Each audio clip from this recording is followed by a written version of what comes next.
ये संसार जो है, ये कहा गया है कि ये रिफ्लेक्शन है, ये प्रतिबिंब है। सत्य तो कहीं और है। जैसे एक योगी था, तो पानी में, तालाब में पानी पीने गया तो चंद्रमा की परछाई देख के मंत्रमुग्ध हो गया, कितना सुंदर चंद्रमा। और जैसे ही हाथ डाला, लहरें उठी तो चंद्रमा गायब हो गया।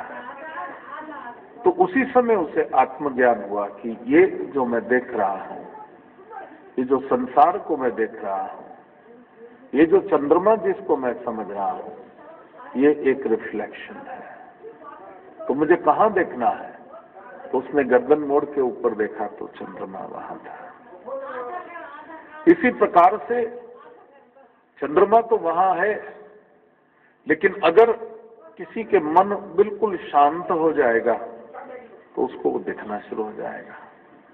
और अगर किसी के मन में उथल पुथल खूब मच जाएगी, पानी की लहरें हिलने चालू हो जाएंगी, तो वो कहेगा कहाँ है चंद्रमा, कहाँ है वो शांति, कहाँ है वो रोशनाई, कहाँ है वो शीतलता। तो ये एक जागने की अवस्था है, शिव योग की जो साधना है। जब हम अपने सोए हुए अवस्था से जब जागते हैं, is a state of awakening state. जब जागृत हो जाते हैं उस समय हमें ज्ञान होता है। लेकिन ये सत्य है, ये परम सत्य है कि you are the creator of your own destiny. ये जो हॉरोस्कोप जो आप लोगों को दिखाते हो, ये भी एक विज्ञान है, इसको मैं नकारूंगा नहीं। लेकिन ये वो पढ़ के बताएगा जो कर्म आपने किए अज्ञानता की अवस्था में, और शिव योग के मार्ग में आए हो तो अब आपका हॉरोस्कोप लिखा जाता है गोल्डन बुक में। जो तुम चाहते हो, जैसा जीवन तुम चाहते हो। हमारे जितने भी शास्त्र हैं, ये एक कपोल कल्पना नहीं है। ये भीतर की अंतर यात्रा करके उस अनंत ब्रह्मांड को आपके पूर्वजों ने, ऋषियों मुनियों ने उसको अनुभूति करी और फिर समझाने की चेष्टा करी। अब एक साधारण व्यक्ति को अगर अंतर चेतना, परमात्मा, परम ज्योति ये बता दोगे तो वो कंफ्यूज हो जाएगा, उसको समझ ही नहीं आएगा। अंधकार, कुरूपता, सुंदरता उसको नहीं समझ आएगी। तो इसलिए उन्होंने जितने भी शास्त्र हैं उसको किसी घटना के रूप में बताने की चेष्टा करी।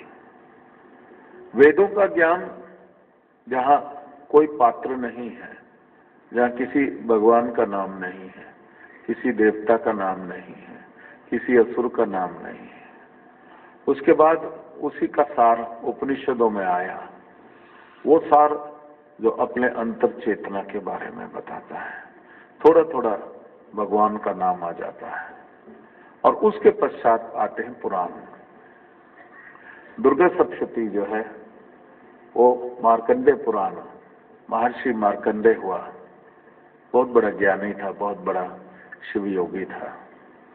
भगवान शिव की साधना करते करते ही उसने जो 16 बरस की आयु थी उसको 16 कल्प में बदलवा लिया था। कई हजार बरस तक वो जीवित रहा।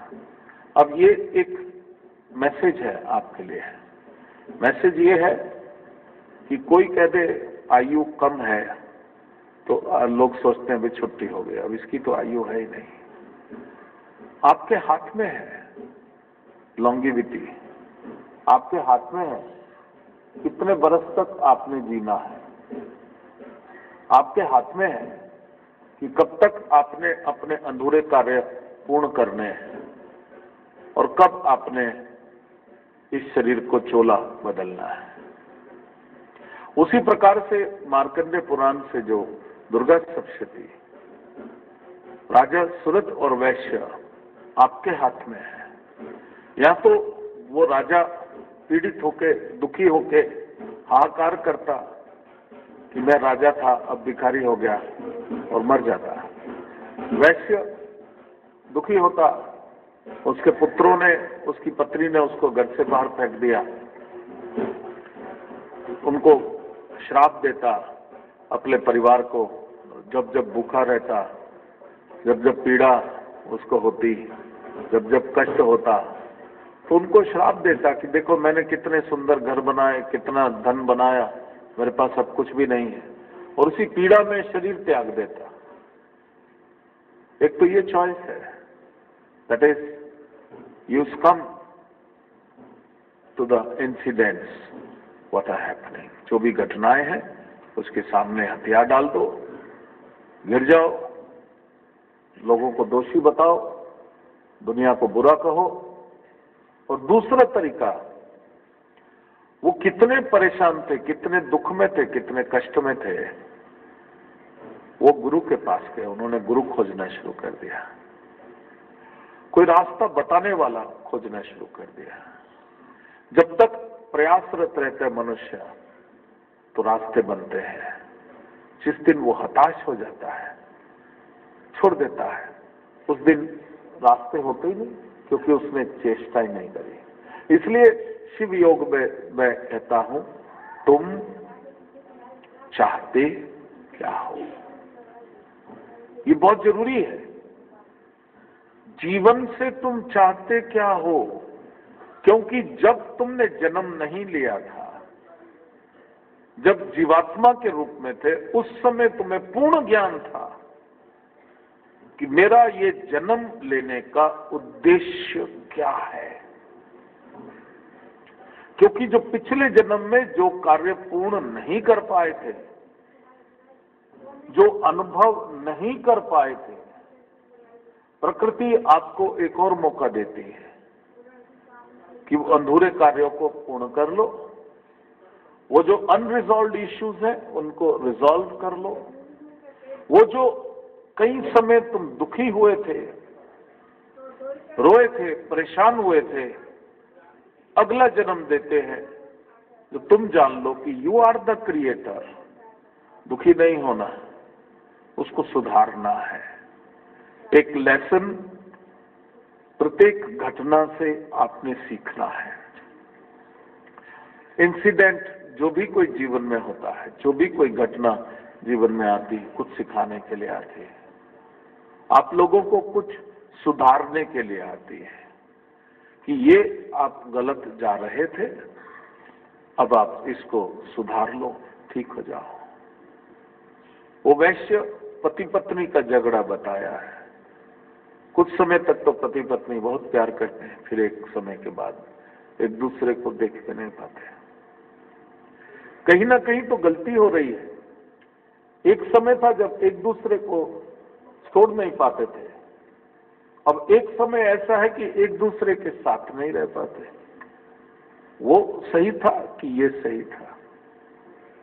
कड़वाहट तो कभी सही नहीं हो सकती, घृणा तो कभी सही नहीं हो सकती। अनकंडीशनल लव वो सही होगा। तो जब वो इतनी विषम परिस्थिति में थे और गुरु के पास गए, हमें रास्ता दिखाओ, तो गुरु ने जो ज्ञान दिया, गुरु कौन? जो खुद वो रास्ता तय कर चुका हो। भूल भुलैया से पार कौन लेके बाहर आएगा? जिसको भूल भुलैया का पूरा ज्ञान होगा। जिसको खुद भी ज्ञान नहीं होगा, अगर उसके पास चले गए तो गुरु और शिष्य दोनों ही फंस जाएंगे। दोनों एक दूसरे का गला लग के रोएंगे और कहेंगे भैया बड़ी गलती हो गई। गुरु कहेगा भैया बड़ी भूल हो गई, शिष्य कहेगा बड़ी भूल हो गई।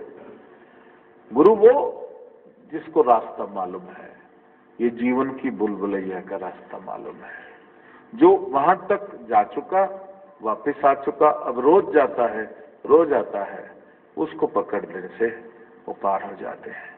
वही दोनों ने सुमेधा महर्षि को पकड़ लिया। तो सुमेधा महर्षि ने पहले परमात्मा के महात्मा को बताया। ये बहुत सुंदर वो है हमारे सनातन का, very very scientific, best psychologist रहे होंगे। बेस्ट क्वांटम फिजिक्स के साइंटिस्ट रहे होंगे हमारे महर्षि। उन्होंने जितने भी शास्त्र हैं 3 खंड बताए हैं, जबकि हमें सिर्फ एक खंड मालूम है। कोई भी पुराण होता है, पहला बताया है महात्म खंड। दुर्गा सप्तशती जो श्लोक है, आप जो उसका पाठ करते हो, वो किसका पाठ करते हो? कोई बता सकता है किसका पाठ करते हो? 3 खंड है, महात्म, ज्ञान और साधना। हम लोग शुरू से किसका पाठ करते आए हैं? महात्म खंड का। देवी महात्मा, संस्कृत के जो श्लोक हैं उसमें भी अगर उसका हिंदी अनुवाद करते हो तो देवी महात्मा, वो हम पाठ करते हैं, देवी मां के गुणगान करते हैं, आवश्यक है। इसलिए क्योंकि जब तक श्रद्धा, भक्ति और विश्वास, ये 3 भाव जागृत नहीं होंगे, तब तक भीतर जाने के दरवाजे नहीं खुलेंगे, हायर डायमेंशन में जाने के दरवाजे नहीं खुलेंगे। इसलिए ये पहला भाव है, श्रद्धा, भक्ति और विश्वास। तो जो महात्मा है, चाहे वो भागवत पुराण है वो भी महात्मा है, शिव महापुराण है वो भी महात्मा है। ये सारे महात्म खंड जो बताए गए हैं जिसका पाठ करते हैं,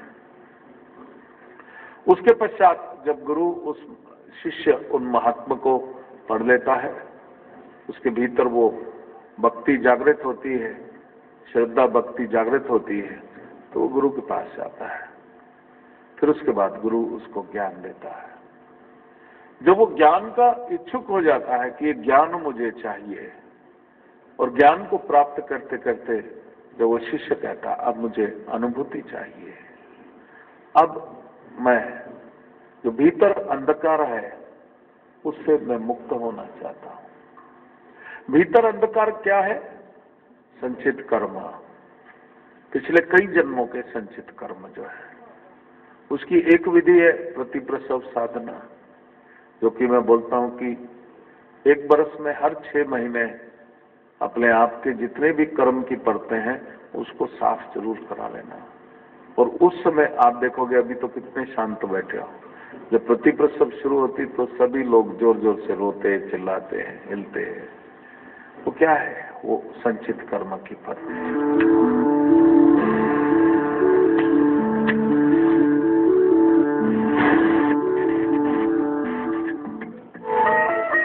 इनफाइनाइट डायमेंशनल अद्वैत श्री विद्या साधना 20 से 24 मई मुंबई में। शिव योग श्री विद्या साधना अति दुर्लभ अद्वैत शक्ति साधना। ये साधना है भोग और मोक्ष की, ये साधना है सच्चित आनंद की, ये साधना है आत्म साक्षात्कार की। भाग्यशाली है वो जिसको अद्वैत श्री विद्या साधना की दीक्षा मिल जाए। भगवान दत्तात्रेय से आरंभ हुई अवधूत श्रृंखला के जीवित सिद्ध गुरु हैं परम पूज्य अवधूत बाबा शिवानंद जी, जिन्होंने अनेक वर्षों तक कठिन साधना करके गुरु कृपा द्वारा श्री विद्या का संपूर्ण ज्ञान प्राप्त किया। गुरु शिष्य परंपरा के अंतर्गत श्री विद्या साधना सदैव सुपात्र शिष्य को ही प्रदान की जाती रही है। ये परम पवित्र गोपनीय ज्ञान संसार से लुप्त न हो जाए, इसलिए इतिहास में पहली बार अवधूत बाबा शिवानंद की इस अति गोपनीय ज्ञान से जनमानस को सुपात्र शिष्य बना रहे हैं।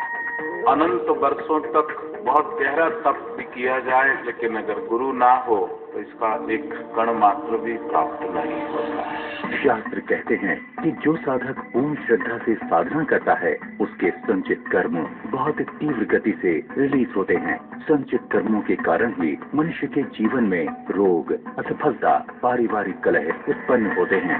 यदि पूर्ण श्रद्धा के साथ श्री विद्या साधना की जाए तो संचित कर्मों को काटने और दिव्यता को प्राप्त करने की साधना यही है, जिससे साधक को स्वास्थ्य, सफलता और संपन्नता प्राप्त होने प्रारंभ हो जाती है। जो शिव योग की अद्वैत श्री विद्या साधना है, उसको कहा गया है द साइंस ऑफ मटेरियलाइजेशन। आप जो कुछ भी जीवन में चाहते हो उसको मटेरियलाइज कर सकते हो। आज असंख्य श्रद्धालु बाबा जी की कृपा से शिव योग श्री विद्या साधना करते हुए जीवन की कसौटी में खरे उतरते हुए बहुत ही तीव्र गति से सांसारिक एवं आध्यात्मिक उन्नति कर रहे हैं। जब तुम श्री विद्या की साधना करते हो तो 10 महाशक्तियाँ तुम्हारे भीतर जागृत होती हैं। नारायण के 10 महाअवतार तुम्हारे भीतर जागृत होते हैं। जो श्री विद्या साधक है वो 10 सूर्यों की उपासना करता है। भगवान शिव के 8 स्वरूप भीतर जागृत होते हैं। वर्तमान समय में अवधूत बाबा शिवानंद जी श्री विद्या के परम सिद्ध गुरु हैं, जो इनफाइनाइट डायमेंशनल अद्वैत श्री विद्या साधना की दीक्षा प्रदान कर रहे हैं। बाबा जी का दिव्य उद्देश्य अपने साधकों को श्री विद्या के सभी स्तरों की दीक्षा प्रदान कर उन्हें श्री विद्या की इनफाइनाइट डायमेंशन तक पहुंचाना है। जब श्री विद्या का साधक जब साधना करता तब उसको राज राजेश्वरी का वो पूरा ब्रह्मांड जो है वो सबके दर्शन हो जाते हैं। वो जो द्वैत भाव होता है वो अद्वैत में बदल जाता है। और इसीलिए सिद्धों ने कहा है जब दशम द्वार खुलता है तो आपको आप जी के दर्शन होते हैं। बाबा जी श्री विद्या साधना के दौरान शक्तिपात दीक्षा द्वारा साधकों की जन्मों से सोई हुई कुंडलिनी शक्ति को अपने तपोबल से जागृत कर उन्हें आत्म साक्षात्कार के मार्ग पर अग्रसर करते हैं। Infinite dimensional